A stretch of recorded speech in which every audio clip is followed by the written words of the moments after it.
Ceci est un livre audio autogénéré par Google. 1. Nous et les autres. Humains et non humains. Barbares et civilisés. Existence de la réalité. Colonialisme, racisme et réalisme. Chose et signe. Réalité de la réalité. Un système, par définition, n'a pas d'extrémité par où l'attraper, ni d'instance première à présenter, au contraire d'un livre ou d'un exposé. De ce fait, une approche systémique aurait sans doute plus d'affinité avec la palabre à l'africaine qu'avec les règles de la dissertation. La forme livresque qui s'en rapprocherait le plus serait celle du roman d'aventure, où chaque nouvel épisode puise sa vérité dans les circonstances laissées par les épisodes précédents. Évidemment, s'agissant d'un sujet théorique, cette façon de procéder laisse une impression de tourner autour du pot. Mais n'est-ce pas ainsi qu'avec une caméra, on en rendrait la meilleure image ? Je commencerai donc par raconter une histoire, africaine justement, telle qu'elle m'a été rapportée par des étudiants de Guinée équatoriale. J'ignore s'il s'agit d'un conte, d'une légende, ou simplement de la transmission orale d'une mémoire collective. Elle relate l'arrivée des premiers Blancs chez les Fangs. Un jour, au bord de la mer, dans un village de pêcheurs, un guetteur sonne l'alarme, un bateau arrive.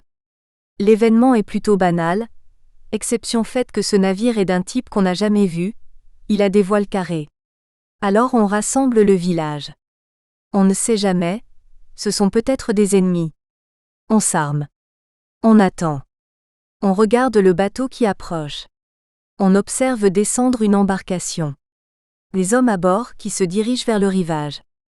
Jusqu'à présent rien que de très normal. En fait, il s'agissait de soldats portugais. Ils ne sont pas très nombreux dans la barque. Peut-être 15-20 personnes. En face les attendent sur la plage quelques centaines d'hommes armés. Tout d'un coup les Portugais voient que la troupe adverse fait marche arrière. Cela leur donne un peu d'assurance. Mais pourquoi les autres reculent-ils ? Selon le récit des Fangs, ils se sont repliés parce qu'ayant soudain aperçu les visages des nouveaux arrivants, ils ont réalisé avec terreur qu'en fait ceux-ci étaient des morts-vivants. En effet, tout le monde civilisé, c'est-à-dire Fang, sait que les êtres humains ont la peau noire et que lorsqu'ils sont morts, ils blanchissent. Or les êtres qui arrivent ont la peau blanche. Ce sont donc des fantômes. Les guerriers en ont peur et ils reculent. Les Blancs, ragaillardis de voir la masse adverse reculer, mettent pied sur la plage et commencent à avancer. Se retrouvent ainsi face à face la quinzaine de Portugais et une centaine de Fangs fort effrayés. Parmi eux, comme toujours, il y a une jeune rebelle qui ne croit pas vraiment tout ce que racontent les anciens. Dans le doute, il saisit sa lance et l'envoie sur un des arrivants, peut-être pour voir si cela va lui traverser le crâne. L'arme siffle et le fantôme tombe par terre. Les autres Portugais à 15 contre 100 s'écrient « Ils nous attaquent ». Aussitôt ils fuient, reprennent leur barque et gagnent leur navire. Les guerriers Fangs se trouvent alors confrontés à un problème difficile à résoudre. Qu'est-ce que c'est que ça qui reste sur la plage ? Ils s'en approchent, ça saigne. Ils se disent entre eux, on ne peut pas tuer des morts, par conséquent ce n'est pas un mort-vivant. Ce n'est pas un homme non plus, puisqu'il a la peau blanche. Bref, comme ce n'est ni un fantôme et ni un homme, c'est donc un animal. Et ils décident de le manger. Cette histoire est sans doute symbolique, mais il est possible qu'il s'agisse d'un récit historique transmis de génération en génération. Le petit dessin suivant se propose d'illustrer mon propos. Il s'agit d'un schéma très simple, avec une bulle dans un rectangle. À l'intérieur de la bulle est écrit « nous ». Si bien que dans le rectangle, j'ai écrit « eux ». Puis dans la bulle a été rajouté « les nôtres ». De sorte que dans le rectangle, j'ai inscrit « les autres ». Imaginons quelque part dans l'espace et le temps, un peuple vivant sur un territoire très vaste, sans contact avec d'autres peuples. Les gens vivent là. Ils se parlent. Ils se disent des choses. Ils sont dans un monde où ils ont des mots pour dire les choses. Ils ont des mots pour expliquer le monde, des histoires pour le raconter et ces histoires disent parfaitement le monde où ils se trouvent. Toutes les choses du monde sont nommées. Elles ont toutes des noms. Toutes les choses ont une histoire et tout a une explication. Le monde des choses et le monde des mots sont ainsi parfaitement adaptés l'un à l'autre, comme les doigts de la main gauche avec ceux de la main droite. Tout va bien. Ils ont d'ailleurs des histoires dans lesquelles ils racontent qu'un Dieu, à l'origine du monde, a nommé les choses, et les choses ont existé parce qu'elles ont été nommées. Les gens de ce peuple ont aussi un nom, ils s'appellent les Zaza. Ils savent la différence entre un Zaza et un chat, entre un Zaza et un animal. Les non-Zaza vivants sont les plantes et les animaux. Et ce qui est Zaza n'est ni une plante ni un animal. Tout va bien. Un jour, un Zaza sort du village. Il part se promener très loin et revient en disant « Je suis allé sur la montagne qui est là-bas. La montagne qui est derrière la montagne qu'il ne faut pas franchir. » « Ah !» s'exclament ses compagnons avec terreur. « Et qu'est-ce que tu as vu ?»« Oh ! Ce que j'ai vu ? Alors, c'est la chose la plus bizarre que j'ai jamais vue. Je me promenais et j'ai cru. De loin je me suis dit, tiens, un Zaza. J'ai cru que c'était un Zaza. Je me suis approché. Oh ! Quelle surprise vraiment. On aurait pu le prendre pour un Zaza, mais pas de la façon dont il était habillé. Tout le monde sait comment sont vêtus les Zazas. L'autre était habillé avec un truc pas du tout comme un vrai habit, et il portait des choses pas du tout comme il fallait les mettre. De loin, on aurait pu croire qu'il était habillé, mais de près on voyait que c'était ridicule. J'ai pensé que c'était quand même un Zaza un peu fou, peut-être. Alors je lui ai parlé. Et là, c'était encore plus bizarre. Il faisait beuleux-behailleux avec sa bouche, mais ça ne voulait rien dire.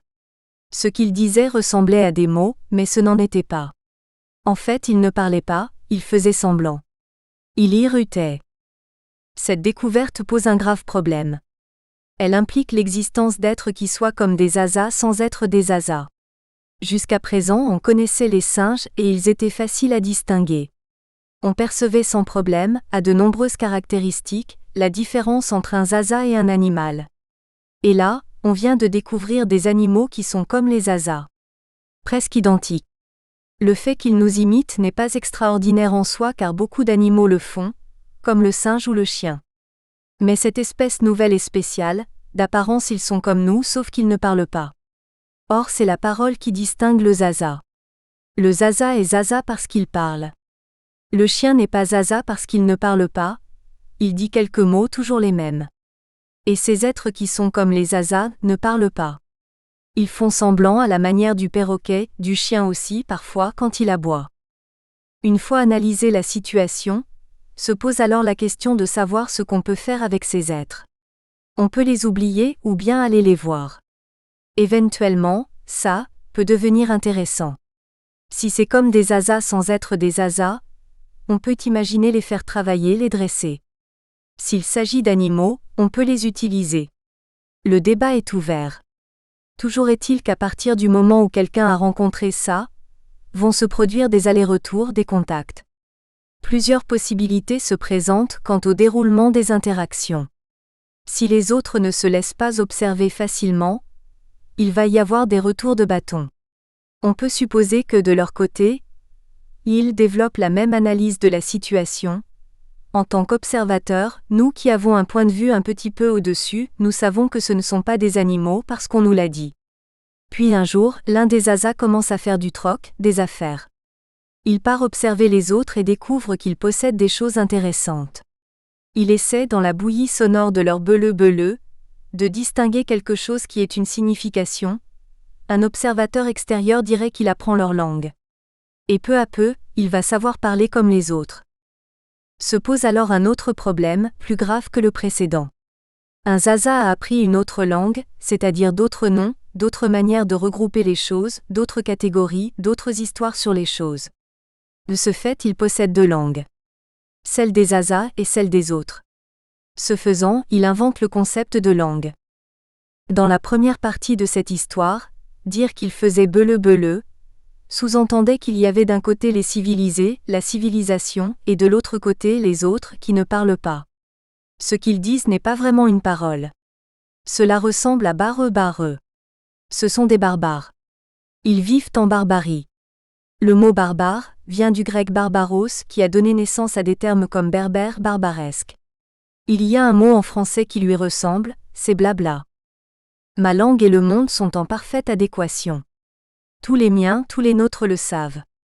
Le monde et ce qu'on en dit sont comme les doigts de la main droite et ceux de la main gauche.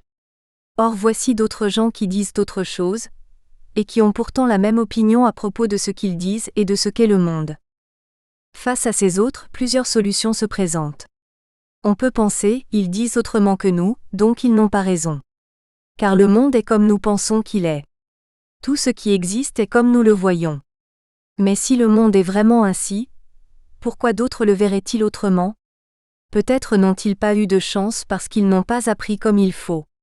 Ce qu'ils croient savoir n'est pas la vérité. Certes, ils sont ignorants, mais ce sont des humains comme nous. Pour tenir ce raisonnement, il faut inventer un grand tour, qui englobe nous et eux. Appelons-le « humain ». C'est l'étiquette du rectangle à l'intérieur duquel il y a la bulle, U2CT. Des autres, on peut alors dire, assurément ce sont aussi des êtres humains mais pas comme nous. Ce sont des sortes de zazas, des zazas inférieurs, des zazas qui ne savent pas la vérité, des zazas handicapés du cerveau parce que leur langue et leur discours ne collent pas avec la réalité. Ce qu'ils croient n'est pas vraiment vrai. Car nous savons ce qui est vrai, c'est comme c'est. Non pas parce que c'est vrai, mais parce que c'est ainsi. Eux le voient autrement. On peut les aider. Comme ils sont handicapés, on peut leur apprendre à marcher, à voir, à percevoir les choses. De toute évidence, la nature de leur handicap tient leur langue, ce qu'ils disent en parlant des choses n'est pas vrai. On pourra donc les aider en leur envoyant des nôtres pour leur apprendre la vérité, c'est-à-dire avant tout leur enseigner la langue zaza, et quand ils parleront zaza, ils seront des nôtres. Ils sortiront de la barbarie pour devenir des civilisés. C'est la première hypothèse, l'hypothèse optimiste. Il en existe une deuxième, qui est une hypothèse pessimiste. Quand j'étais étudiant à Grenoble, en 1975, je suis entré un jour par hasard dans un musée d'histoire naturelle assez ancien, à l'intérieur duquel se trouvait une vitrine où étaient exposés 3 squelettes. Celui de droite portait étiquette « homme », celui de gauche « singe », et celui du milieu « nègre ». Cette distinction fournit à notre problème le cadre d'une explication possible. Il y aurait d'un côté les hommes, d'un autre les animaux, et quelque chose d'intermédiaire. Une sorte d'humanoïde. C'est l'hypothèse pessimiste qui dit « Ils ne voient pas les choses comme elles sont parce qu'ils ne le peuvent pas. Ils sont génétiquement incapables de le faire. » Cela signifie que, malgré les apparences, leur organisme n'est pas exactement le même que le nôtre. Quoi qu'on fasse, ils n'arriveront jamais à nous égaler, pas plus qu'on ne pourrait avec toute la bonne volonté du monde apprendre à parler à un chien. Ce n'est même pas la peine d'essayer. Dans ce cas, s'ils sont génétiquement inférieurs, c'est-à-dire d'une autre espèce, ce ne sont pas à proprement parler des humains. Ce sont des êtres intermédiaires. Du point de vue chrétien, ce qui n'a pas d'âme n'est pas humain. Lorsque les conquistadores sont arrivés en Amérique et ont conquis l'Empire Inca, ce qui les intéressait était de rapporter de l'or et faire travailler les Indiens pour eux, dans les vallées où ils s'étaient installés. Or les Indiens, quant à eux, vivant sur les hauts plateaux, mouraient quand on les forçait à travailler, notamment dans les mines. Au bout d'un moment, la case, chargée de l'évangélisation, c'est-à-dire d'amener le point de vue religieux des civilisés aux barbares, se battit pour qu'on reconnaisse aux Indiens qu'ils avaient une âme. Il y eut un fameux procès en Espagne, à Valladolid, où l'on plaida. On amena des Indiens pour les observer afin de décider s'ils étaient des êtres humains ou des sortes de singes. La case gagna. D'abord pour la raison qu'on ne parvenait pas à les réduire efficacement en esclavage. Comme ils n'étaient pas adaptables en tant que machines pour l'industrie, on leur a reconnu une âme. Et la case trop tard, comprit pourquoi lorsque tout de suite après le procès on a dit « D'accord, les Indiens ont une âme mais pas les nègres ». À partir de cette date, on a développé la déportation massive des Africains en Amérique du Sud, pour aller travailler où les Indiens ne pouvaient pas. On a placé les Indiens dans la catégorie humain plus barbare, et les nègres dans la catégorie non humain. Expliquer pourquoi les autres n'ont pas la même perception des choses conduit à la conclusion, soit qu'ils peuvent néanmoins l'acquérir et ce sont alors des êtres humains, soit qu'ils ne le peuvent pas et ce sont des êtres intermédiaires, voire des animaux. Dans ce cas, on peut légitimement les réduire en esclavage. Les chrétiens, comme les musulmans, n'ont pas reconnu aux Africains noirs le statut d'avoir naturellement une âme. Ils pouvaient en acquérir une en se convertissant, et de la sorte entrer dans le groupe humain. Un certain nombre d'Africains noirs, en contact avec les Arabes et les Ottomans, se sont convertis à l'islam entre le Xe et le XVIe siècle, pour éviter d'être déportés et durent aller chercher plus loin des autres afin de les vendre aux trafiquants. Sur la façade océanique, on a suivi la même politique. Les royaumes de la côte, pour faire du business avec les Européens, sont allés chercher des gens dans l'intérieur du continent. Posons-nous maintenant la question suivante. S'il y a d'une part une réalité que nous appelons la réalité, et d'autre part ce qu'on dit de la réalité que nous appelons du langage, ou de la culture, le langage étant une partie de la culture, existe-t-il une réalité indépendante du langage? Nous pouvons répondre par oui ou par non. Pour commencer, choisissons le oui, puisque c'est d'habitude ce qu'en pensent les gens, et en particulier la plupart de ceux qu'on appelle scientifiques, lorsqu'ils disent « Allons observer la réalité pour découvrir ses lois ». Je ne parle pas ici de conception de la réalité. Je pose la question plus essentielle de savoir s'il existe une réalité. En disant qu'il y a différentes conceptions de la réalité, on suppose en effet qu'existe une réalité indépendante de ces conceptions. Ma question est, en existe-t-il une qui soit indépendante de l'observation, c'est-à-dire à la fois indépendante du langage et de l'observateur? Une réalité qui existerait, indépendamment de tout ce que les gens en disent. Admettons-le. On peut dire alors que cette réalité est constituée de choses, indépendantes de ce qu'on en dit, et de relations entre ces choses, indépendantes de ce qu'on en dit. Or partout, il y a des gens qui disent des choses à propos des choses et des relations entre celles-ci. Toutes les langues parlent de cela, y compris des relations qu'ont ces choses spéciales que sont les êtres humains avec les autres choses. S'il existe des choses et des relations entre elles indépendantes de l'observation, alors il y a des langues qui sont plus près de la vérité que d'autres. Car les langues ne disent pas toutes la même chose sur ce dont elles parlent. Si elles ne disent pas toutes la même chose sur l'identité des choses, leurs appartenances, leurs ressemblances, leurs dissemblances, leurs interrelations, non seulement les langues, mais le discours, c'est-à-dire toute la culture, alors certaines cultures sont plus près de la vérité que d'autres. S'il existe des gens dont la culture est plus près de la vérité, il est évidemment de leur devoir d'éliminer celles qui en sont loin, pour amener les autres gens à une juste conception des choses. C'est charité. Mais il n'existe personne dans le monde qui dise « Voilà ce que je pense, mais c'est faux ». Tout le monde dit que ce qu'il voit, entend ou sent est vrai. Une chose existe parce que je la vois, je l'entends ou je la sens. Je sais que ça existe. Parce que c'est ainsi. Tout le monde le dit. Mais tout le monde n'a pas les moyens d'aller chez les autres, et de leur imposer sa culture. Les gens qui pensent qu'existe une réalité indépendante de l'observation pensent forcément que leur vision est juste, puisque c'est la leur. Ils disent « La preuve c'est que je l'ai vu ». Comment pourrait-il en être autrement? Ce que j'ai vu est comme je l'ai vu. C'est ainsi que les choses sont. Qu'est-ce qui fait mûrir le maïs? Pour nous c'est le soleil. Mais pour les Indiens Hurons, c'était la cigale qui faisait mûrir le maïs. Ils savaient que lorsqu'il n'y a pas de cigale, le maïs ne mûrit pas. Ce que nous appelons cigale, s'appelait dans leur langue mûrisseur de maïs. C'était son nom. Pourtant nous avons raison. Parce qu'il a du soleil, il y a des cigales, et c'est le soleil qui mûrit le maïs. Le Huron nous aurait dit « Vous avez peut-être raison, mais vous êtes des ignorants. Vous ne savez pas qu'en réalité, c'est la cigale qui mûrit le maïs. » S'il a une autre logique que la nôtre, est-elle logique aussi? Quand on parle de différence d'opinion à propos d'un sujet, on présuppose que le sujet existe indépendamment de l'opinion qu'on en a. Mais c'est sur l'existence de ce sujet que je pose la question. Si nous supposons qu'il existe, nous sommes alors obligés d'admettre que, ou bien notre opinion est la bonne et il faut en faire changer les autres, ou bien elle n'est pas la bonne et il nous faut adopter celle des autres. S'il existe une réalité, il faut la reconnaître et changer tout ce qu'on en pensait auparavant. Quant à ceux qui se trompent, dans l'hypothèse où leur erreur provient d'un mauvais apprentissage, on leur enseignera la vérité, éventuellement de force. C'est ce qu'on a appelé « mission civilisatrice de la colonisation ». On a installé des écoles chez les sauvages pour leur apprendre notre belle langue libératrice, qui dit si bien la liberté, l'égalité et la fraternité. Comme essayer de traduire ces mots dans une autre langue conduit immanquablement à des problèmes sémantiques, le meilleur moyen de comprendre ce dont il s'agit est de les dire en français. Car en français, la liberté c'est la liberté, L'égalité c'est l'égalité et la fraternité c'est la fraternité.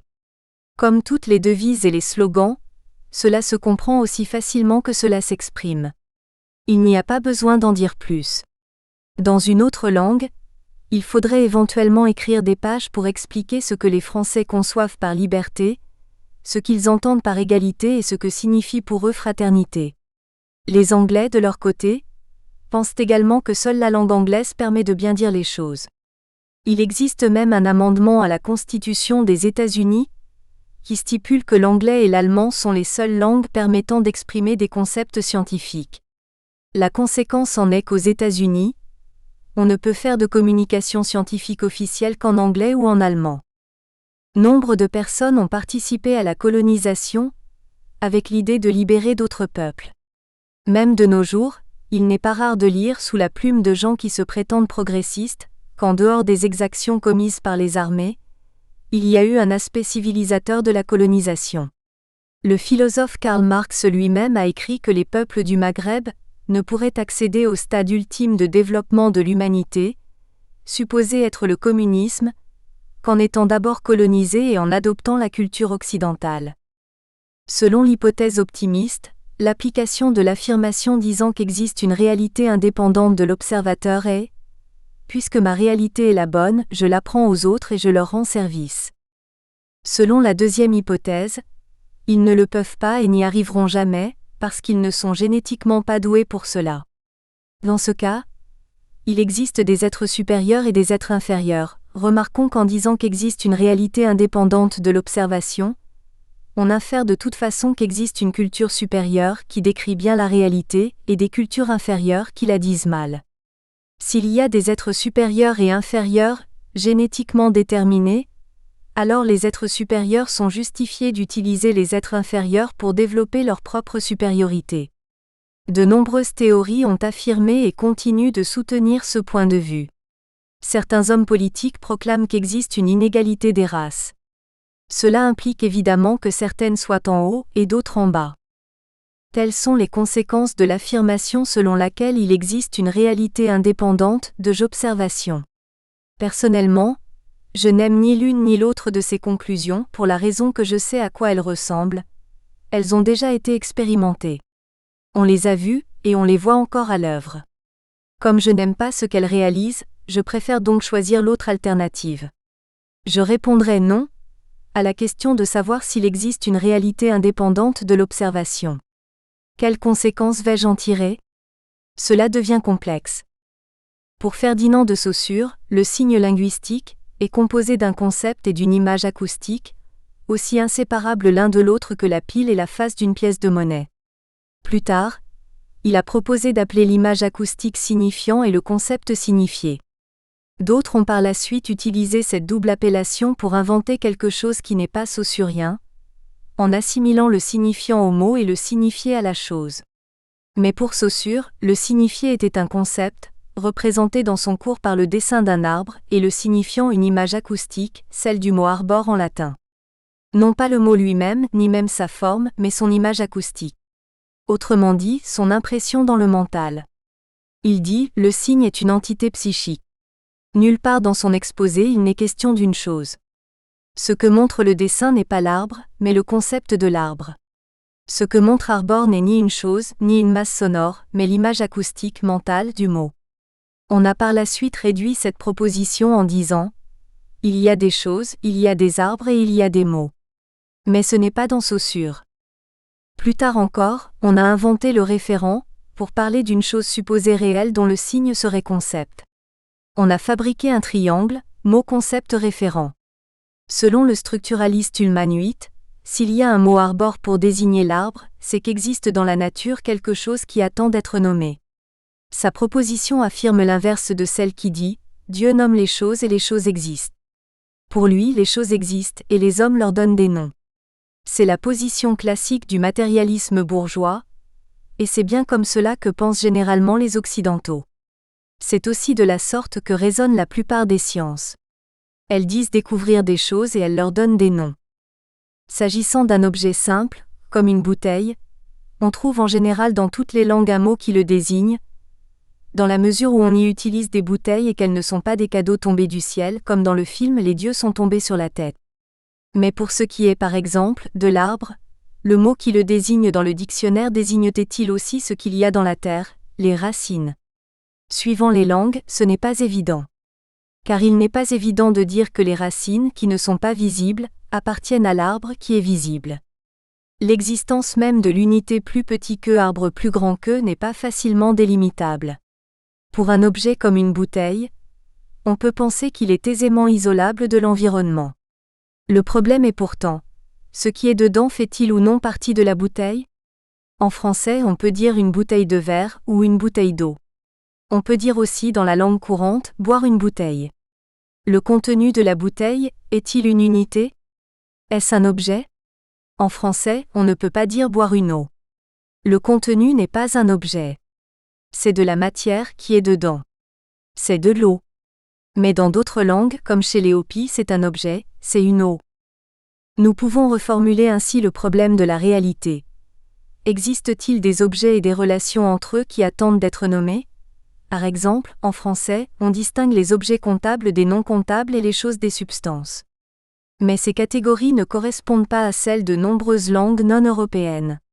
Elles constituent des cryptotypes, des types cachés, que seul l'examen des régularités grammaticales permet de découvrir. L'eau comme le riz n'est pas comptable, parce qu'on ne peut pas dire une eau, ni un riz pour désigner une chose particulière. Autre exemple. Dans les langues où existent les genres des noms, les choses sont mâles ou femelles, masculin ou féminin selon des règles un peu mystérieuses. En anglais, il y a 3 genres, masculin, féminin et neutre. On ne peut pas les reconnaître avec l'article « the » pour les 3, mais avec les pronoms « he », « she », « it » qu'on utilise lorsqu'on veut parler de choses déjà nommées sans répéter le terme qui les désigne, substantif. Savoir quel pronom on utilise pour remplacer le nom permet de déterminer si celui-ci est masculin, féminin ou neutre. Les bateaux, par exemple, sont féminins, parce que si on parle d'un bateau, on va dire « she ». Alors qu'en français, les bateaux sont plutôt masculins parce qu'on doit normalement dire « le Jeanne d'Arc ». Mais cela n'est pas grave, du moins le suppose-t-on. Le problème qui se pose ici est celui de la réalité de la réalité. À ce propos, le biologiste systémicien Umberto Maturana distingue ce qu'il appelle la réalité sans parenthèse de la réalité entre parenthèses. Du point de vue de la réalité sans parenthèse, ce que voit l'observateur existe indépendamment de ce qu'il fait. Il y a des choses qu'on regarde et elles sont réelles. Les choses existent pour ce qu'elles sont. De l'autre point de vue, entre parenthèses, elles existent aussi, mais relativement au regard qu'on porte sur elles. Il y a interaction entre le regard et la chose. La réalité entre parenthèses dépend donc de la position de l'observateur. L'observateur crée tout autant la réalité que la réalité suscite l'observation. En le sachant et en expliquant les relations entre les choses, l'observateur sait que son explication dépend des rapports entre lui et la réalité dont il parle. Il peut croire que la réalité existe, mais uniquement en fonction de l'observation. Si du point de vue de la réalité sans parenthèse, je perçois la réalité, du point de vue de la réalité entre parenthèses, je perçois la réalité que je perçois. Une courte nouvelle de science-fiction que j'avais imaginée il y a longtemps permettra d'éclairer ce propos. En l'an 3000, des humains inventent un engin spatial qui, utilisant des théories très avancées sur la lumière, permet d'aller instantanément d'un point à l'autre de la galaxie. Ils inventent le moteur luminique et ils partent. Ils arrivent sur une planète. Là, vivent des êtres intelligents qui ressemblent à des boules. Mais les êtres humains communiquent très facilement avec elles car ces boules sont télépathes. Ils communiquent donc par la pensée. Les boules sont très intéressées par l'engin spatial, dont elles observent le moteur luminique. Elles disent aux humains, « Venez, on va vous montrer quelque chose ». Elles les emmènent dans un hangar et là, elles leur montrent un moteur identique, celui qu'elles ont fabriqué. Elles disent, « Voilà, nous avons inventé le même moteur. Pouvez-vous nous expliquer comment vous avez conçu le vôtre ?» Et les êtres humains, de leur exposer comment ils l'ont imaginé à partir des théories sur la lumière. Les boules, au bout d'un moment, disent « Nous avons parfaitement compris vos calculs, mais il y a une chose que nous ne comprenons pas. Qu'est-ce que la lumière ? » Les boules en effet sont aveugles. Cette fable illustre un point essentiel de la systémique, souvent appelé principe d'équifinalité, selon lequel une même cause peut avoir des effets différents et le même effet peut avoir des causes différentes. Autrement dit, le lien de cause à effet n'est pas dans la réalité, mais dans l'explication de la réalité. Le philosophe Wittgenstein disait quant à lui qu'il appelait ce lien « superstition ». On objectera que c'est chercher bien des complications et que, plus simplement, des gens de cultures différentes disposent de mots différents pour parler de la même réalité, par exemple d'une herbe. C'est supposer que la même herbe existe dans les deux cultures. De ce point de vue, qui est celui de la réalité sans parenthèse, on nomme les choses parce qu'elles sont différentes. Nommer, c'est distinguer. Distingue-t-en les choses parce qu'elles sont différentes ou bien deviennent-elles différentes parce qu'on les distingue ? Du point de vue de la réalité entre parenthèses, l'existence de la chose n'est pas dans la chose elle-même, mais dans l'opération par laquelle on la distingue. On ne distingue pas la chose parce qu'elle est distincte, elle devient distincte en même temps qu'on la distingue. Autrement dit, c'est l'opération de distinction qui fait distinguer les choses. Un botaniste ramasse des herbes, nous les présente et nous, pauvres ignares, nous ne voyons que des herbes. Parce que nous ne sommes pas experts, nous ne savons pas par quelle opération un botaniste en arrive à dire « ça c'est une X et ça c'est une Y ». Si nous voulons pouvoir le faire, nous devrons apprendre par quelle opération on distingue ces deux herbes qui pour nous sont encore indistinctes et indistinguables. Le savoir est cela. Celui qui sait ce que nous ne savons pas connaît des mots que nous ne connaissons pas, ou que nous connaissons mais qui nous sont inutiles, parce qu'il connaît les distinctions qu'opèrent ces mots. Mais les distinctions qu'opèrent ces mots sont des opérations par lesquelles ils distinguent des objets. Le mot est l'étiquette d'une opération. Pas d'une chose. Rappelons qu'à la question « Existe-t-il une réalité indépendante de l'observation ?» j'ai trouvé que je n'aimais pas les conséquences de la réponse « oui ». Quelles sont alors les conséquences de la réponse « non » ? Les bouddhistes, par exemple, répondent que la réalité est une illusion. Ils en tirent la conséquence qu'il faut aller au-delà de cette illusion et chercher le non-être qui la dépasse. Ce n'est évidemment pas une perspective scientifique. On peut l'appeler expérience mystique. Rien ne prouve par ailleurs que ce contact direct avec l'au-delà de l'illusion ne soit pas lui-même une illusion. S'abstraire de l'illusion ne garantit pas qu'on ait trouvé le point où se dissipent les illusions. Une autre position est le solipsisme. Du latin solipse. Cela signifie que chacun est toujours tout seul. Il n'y a pas de communication possible. Chacun a son monde. Chacun est dans son propre monde. Je ne sais pas si les autres existent. Ils sont peut-être mon rêve. L'altérité est une illusion. Comme on le voit, on peut tirer des conclusions différentes à partir de la réponse selon laquelle il n'existe pas de réalité indépendante de l'observation.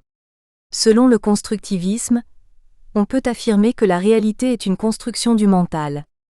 D'un point de vue épistémologique, cette approche de type systémique n'est pas causaliste. Elle ne cherche pas de cause première. Elle n'est pas génétique. Un mot comme Cherokee pour la plupart des gens est le nom d'une tribu d'Indiens d'Amérique du Nord, mais en Cherokee, le mot Cherokee veut dire quelque chose comme homme du pays réel. Nous sommes là dans une situation proche de celle que j'ai exprimée en parlant des Asas.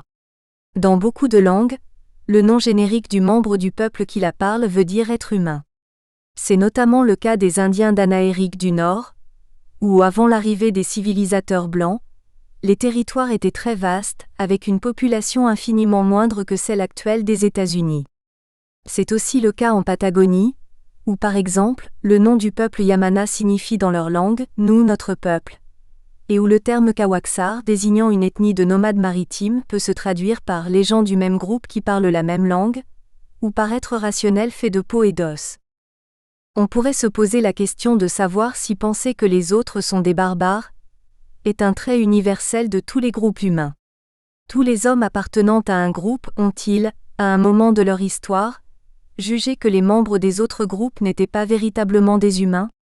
Toutes les communautés humaines ont-elles pour point commun d'être xénophobes ? Si on observe ce qu'on appelle les civilisations, on aurait tendance à le penser. En japonais moderne, l'étranger est un gaijin qui signifie homme extérieur. Mais on utilisait au XVIe siècle le terme Neambinjin, qui voulait dire homme barbare du Sud, pour désigner les Blancs. Lorsque je travaillais en Égypte, on y voyait des séries télévisées qui racontaient la lutte de la civilisation musulmane contre les barbares chrétiens, les croisés. On est toujours le barbare d'un autre. Pour Alexandre, les Perses étaient des barbares même s'ils avaient un empire. Ils étaient bons pour servir de main-d'œuvre. Athènes avait inventé la démocratie qui était l'organisation des êtres libres, des êtres humains. Pas des barbares donc. La condition première était, les êtres libres ne travaillent pas. Parce que travailler, c'est ne pas être libre. Pour faire de la démocratie, il est donc nécessaire de posséder des esclaves. Quand les Grecs attaquaient une ville, ils embarquaient les gens utilisables comme esclaves et tuaient les autres. Ce n'étaient pas des hommes qu'on tuait, mais des barbares. Et on se servait des survivants comme esclaves pour pouvoir être libres.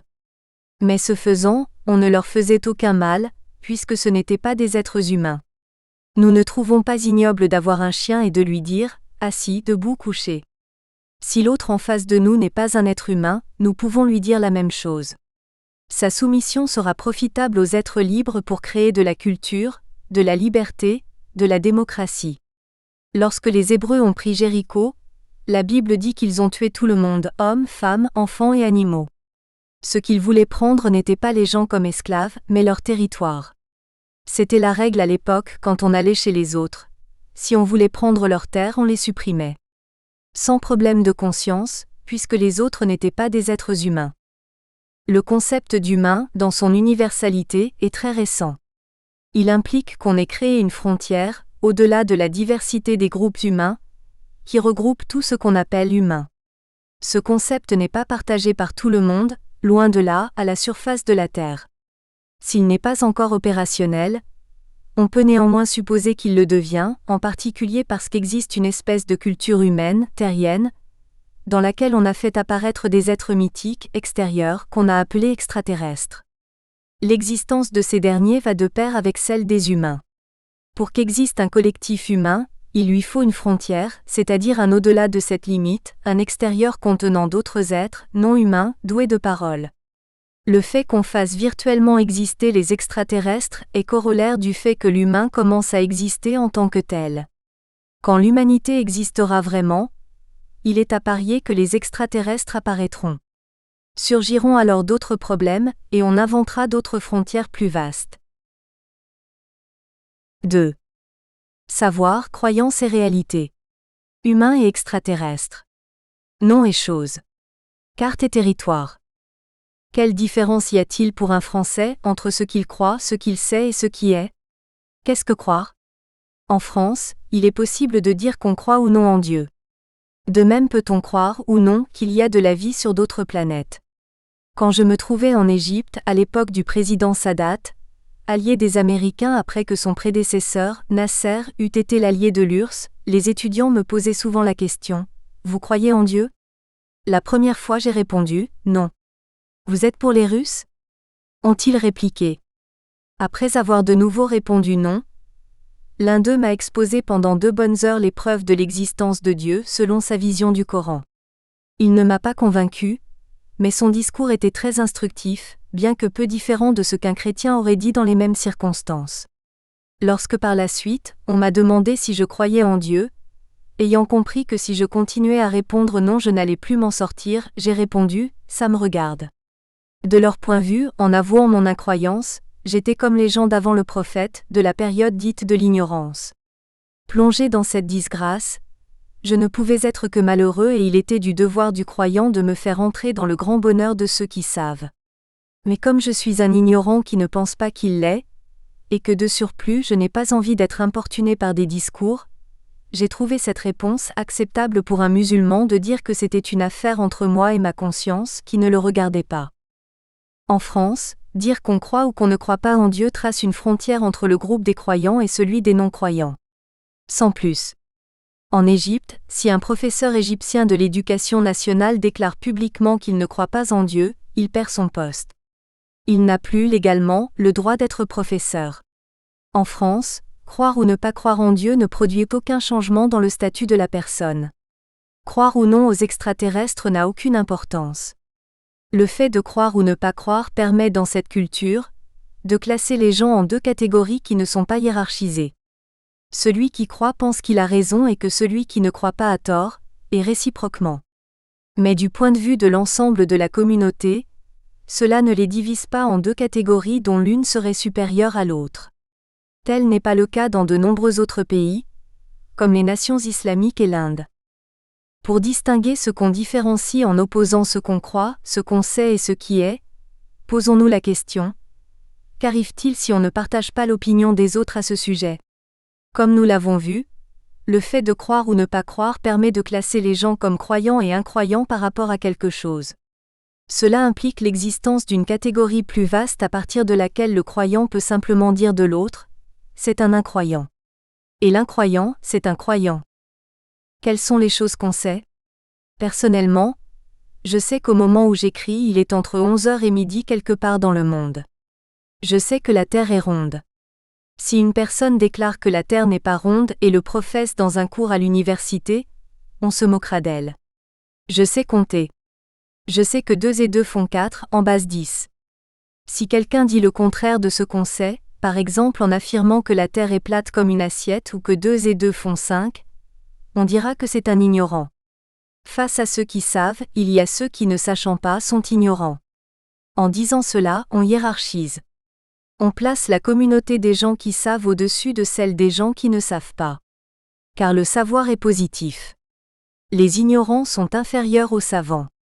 Mais ils peuvent accéder au savoir, il leur suffit d'apprendre. On peut dire: les anciens croyaient que la Terre était plate comme un grand disque surmonté d'une vaste voûte, à l'extérieur de laquelle ils croyaient que se trouvait la lumière. La voûte était pleine de trous, et elle tournait de façon régulière par rapport au disque. Ils avaient calculé comment opérait cette régularité, et on appelait cette science l'astronomie. Selon eux, circulait sous la voûte un corps très lumineux qui était le Soleil. Quand celui-ci disparaissait du ciel, il y avait d'autres corps, moins lumineux, qui se déplaçaient aussi, la Lune et les planètes. Les astronomes, pourvus de cette connaissance, avaient calculé la trajectoire de tous ces corps à l'intérieur de la voûte. C'était une théorie vérifiée expérimentalement. Elle était exacte, puisqu'on constatait que la voûte tournait bien à cette vitesse-là et que les planètes se trouvaient aux positions prédites. Les marins, par ailleurs, avaient expérimenté lorsqu'ils étaient en mer qu'on pouvait apercevoir le bord du disque comme un arrondi à l'horizon. Les anciens en leur temps savaient ainsi que la Terre était plate. Les savants l'affirmaient. Un problème subsistait. Que se passe-t-il quand on arrive à la périphérie du disque? Plusieurs théories couraient sur le bord du monde. Mais personne ne l'avait atteint. Aujourd'hui on sait que la Terre est ronde, qu'elle tourne autour du Soleil, qu'il y a des galaxies qui s'éloignent les unes des autres, etc. Autrefois on savait que la Terre était un disque plat surmonté d'une vaste voûte. Certes, il est plus courant aujourd'hui de dire qu'autrefois on croyait ces choses.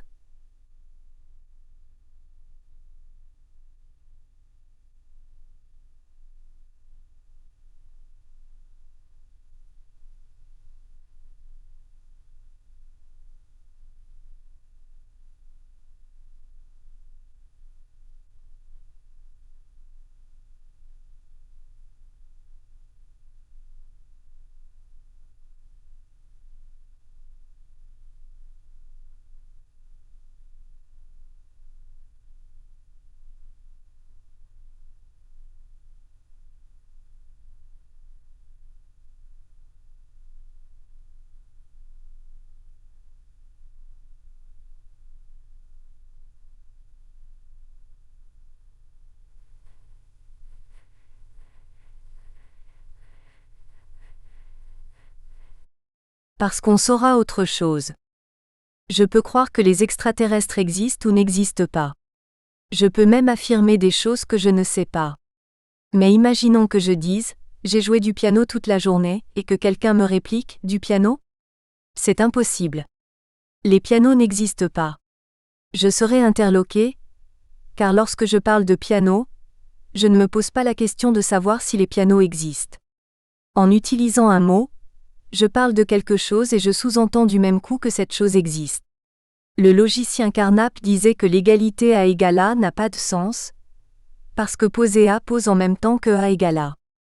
En utilisant son nom, on présuppose ipso facto qu'une chose existe.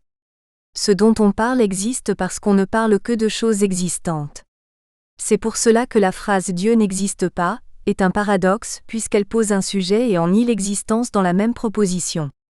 Quand on dit « j'ai joué du piano », on ne précise pas « vous savez, les pianos existent et j'ai joué du piano ». Si quelqu'un réplique « les pianos n'existent pas », on ne va pas le placer dans la catégorie des ignorants mais dans celle des fous. Il s'agit d'une autre catégorie que celle des ignorants, également en bas, mais de laquelle on ne peut pas monter. Pour l'en sortir, il va falloir le soigner. Il est exclu des possibilités d'accéder au savoir. Car pour celui qui en parle, l'existence du piano n'est pas un savoir. C'est quelque chose qui est. Le logicien Strawson disait que l'énoncé « le roi de France est chauve » n'a pas de sens, parce que l'expression « le roi de France » au présent de l'indicatif n'a pas de réalité. Il n'y a pas, actuellement, de roi de France. En disant « le roi de France est chauve », je ne parle de rien. Comme si je disais « vous savez, le président de la République d'Angleterre a une moustache ».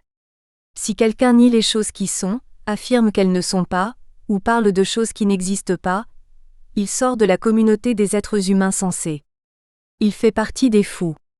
C'est-à-dire de gens qui ne sont pas vraiment humains. En choisissant comme critère de distinction la réponse à la question « Qu'arrive-t-il si on ne partage pas l'opinion des autres sur la réalité ?» Nous avons vu qu'une personne n'est pas rejetée par les autres de la même façon selon qu'elle ne partage pas ce qu'ils croient, ce qu'ils savent ou ce qui est pour eux, la réalité. Dans le premier cas, elle se trouve simplement rejetée dans un groupe différent mais qui coexiste. Dans le deuxième, elle est repoussée dans un groupe inférieur, celui des ignorants. Dans le dernier cas, elle est exclue du cercle des humains sensés si elle dit qu'une chose réputée réelle n'existe pas. Cette manière de distinguer est très intéressante, car elle nous propose une autre approche du concept de réalité. La réalité, de ce point de vue, dépend de l'appartenance à une communauté. Elle désigne en fait la même chose que le fait d'appartenir à un groupe de gens, qu'on appelle savants, ignorants ou fous. Selon les civilisations, Dieu n'appartient pas toujours au domaine des croyances. D'une certaine manière, on peut dire qu'en Égypte il fait partie des choses qu'on sait.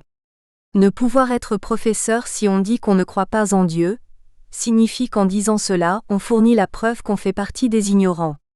Or l'ignorance patente interdit évidemment d'être professeur. Dieu fait partie des choses que les Égyptiens savent. Peut-être même fait-il partie de la réalité, et on peut appeler fou celui qui n'y croit pas. Comme serait chez nous celui qui dirait « la foudre n'existe pas, le tonnerre n'existe pas ». L'hypothèse que la distinction entre les domaines de réalité fonctionne ainsi est de type systémique. Elle fournit une explication liée aux relations entre les gens et non à des modèles intrapsychiques. L'objet de la croyance n'est pas dans la chose, mais dans la relation qu'a le croyant avec d'autres gens. On ne cherche pas l'explication de la croyance dans son objet, mais dans le lien qu'il y a entre les gens qui croient et ceux qui ne croient pas.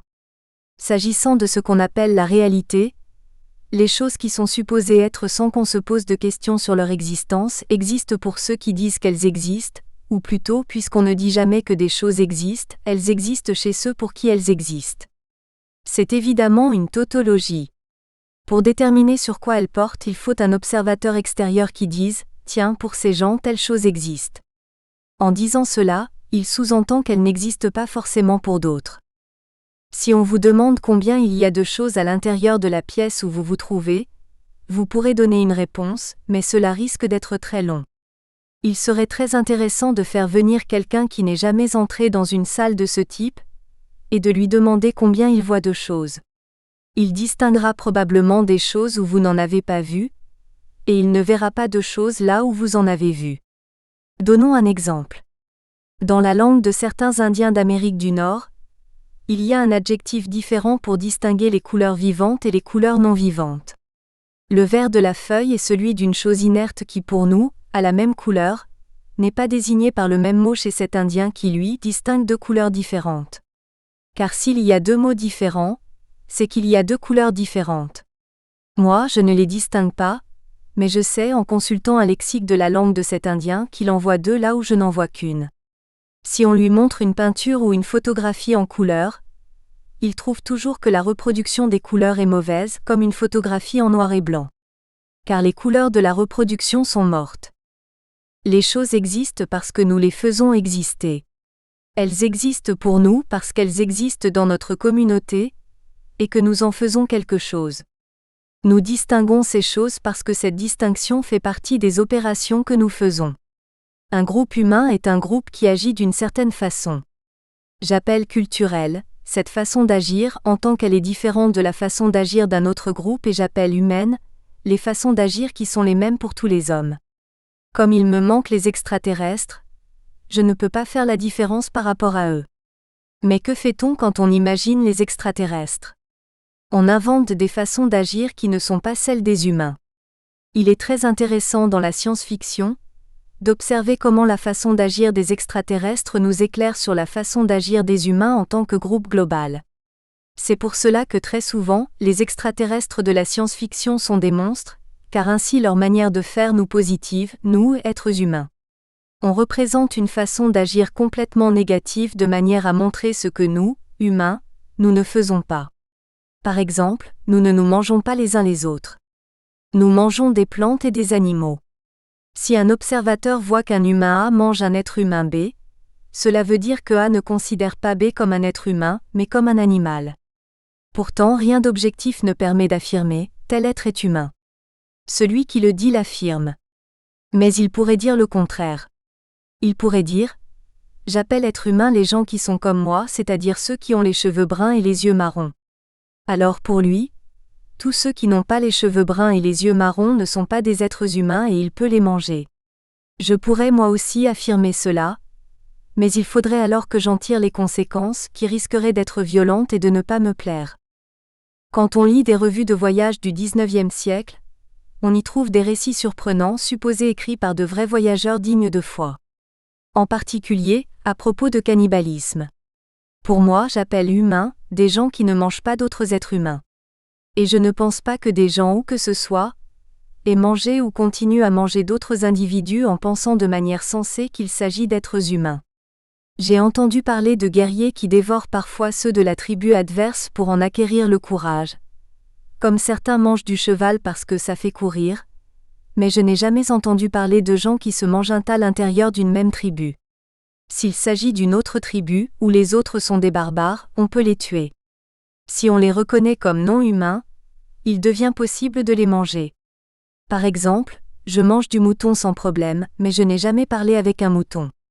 Les Français ne mangent pas de chiens, cela leur semblerait répugnant, et ils parlent avec leurs chiens.